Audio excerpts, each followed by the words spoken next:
भारतीय हिंदू पौराणिक कथाओं के अनुसार देवताओं और दैत्यों के बीच आपसी युद्ध होता रहा। स्वर्ग के राज्य की प्राप्ति हेतु दोनों समय समय पर लड़ते रहे। दैत्यों के द्वारा देवताओं पर आक्रमण होता रहा।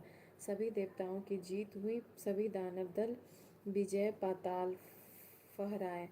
कभी कभी स्वर्ग का राज्य मृत्यु लोक के साधकों से भी डगमगाई और उसे सुरक्षित करने के लिए सुरलोक के सुर इस वसुधारा पर आए, धरतीवासियों के सामने गिड़गिड़ाए और धरती लोक के साधकों ने उनकी लाज बचाई।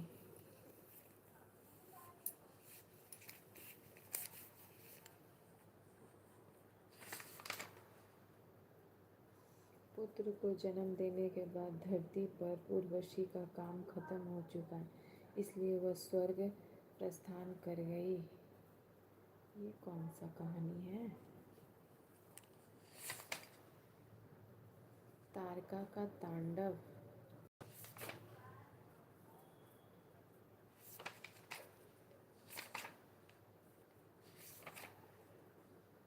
मृगनंदन का क्रोध।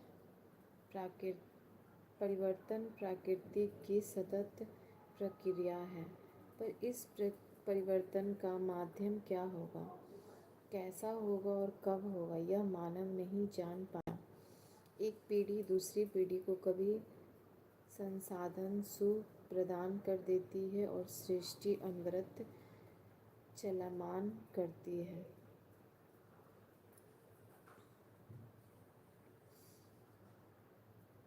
समय की वही गति, वही आवृत्ति, पर उन्हें हम अतीत बनाते हैं, उन्हें नवीन बताते हैं। समय को हम सतयुग, त्रेता, द्वापर, कलयुग में बांट देते हैं।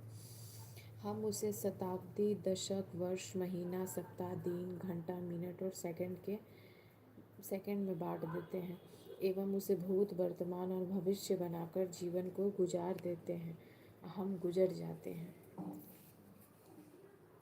फिर भी समय अपनी रफ्तार से चलता रहता है। संतोष के साथ हम अपने कार्य में तल्लीन रहते हैं। कभी राक्षस कुल का उदय होता है, कभी कुबेर का राजपाट छिन जाता है, कभी लंका कुबेर से रावण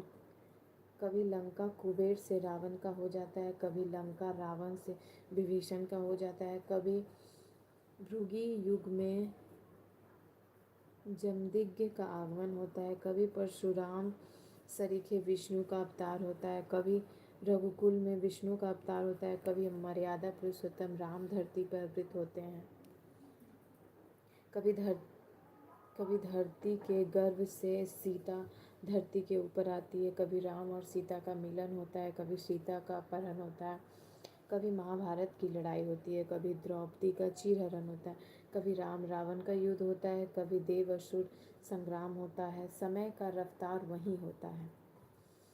कभी परशुराम आते हैं, कभी राम आते हैं, कभी कृष्ण अवतार और हर युग का एक सबक देकर चला जाता है।